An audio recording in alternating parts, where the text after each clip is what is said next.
Sports betting is on the rise across the country as more than 24 states now allow online gambling.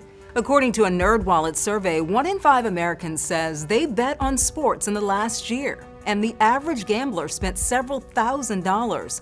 But experts say those wagers can quickly get out of hand and tip over into addiction. We explore how much sports betting costs Americans and the steps you can take to stop gambling from becoming a problem.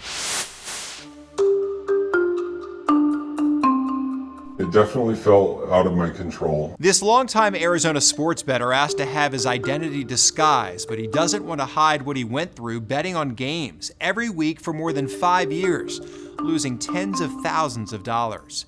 I didn't feel like I needed the help. I didn't feel like I had an issue.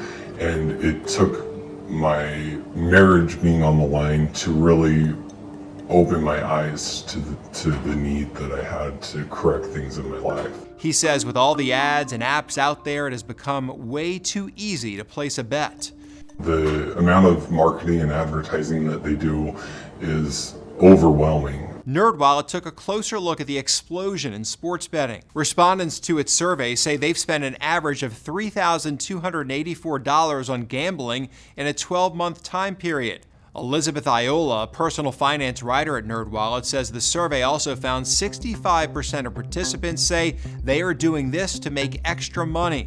A lot of people said they love gambling. Iola says if that's the case, it's something you should be budgeting for, so you have a set amount to spend. We suggest the 50-30-20 budget, which is that 50% of your income goes to needs, 30% to wants, and then 20% to debt and savings. So ideally, the gambling money should come out of that 30% bucket, which is your wants spending. Before you decide to gamble, Iola says there are 3 things to really consider. First, be aware of your financial snapshot. That's your income, expenses, assets, and debt, so you know your true financial health. Second, set a strict budget. And third, remind yourself of your financial goals. While when you win, you may earn extra money, people should remember that there are other ways to bring in extra income.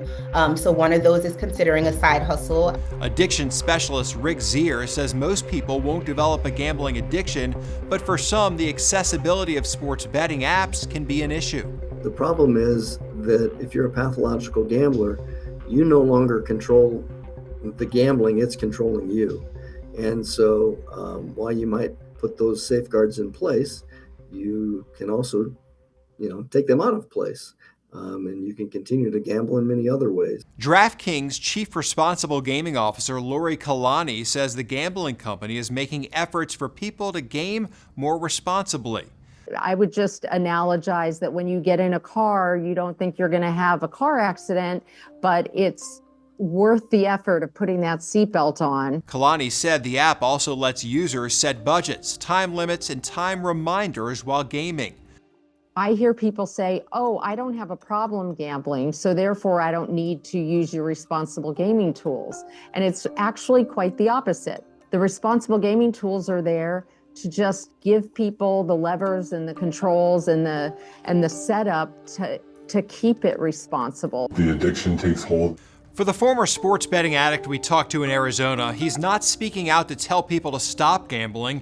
He just wants to warn others how easy it is to get hooked and that there is help available if your betting gets out of control. Be honest with yourself. Recognize what you're doing to yourself and those around you. NerdWallet notes in its survey nearly 3 out of 10 sports bettors say they plan to increase the amount they bet in 2025 compared to 24. And more than 1 in 5 says their significant other doesn't know how much they spend gambling. If you're concerned that you or a loved one potentially has an addiction, the National Problem Gambling Helpline offers free and confidential help. You can call, text, or start a chat online.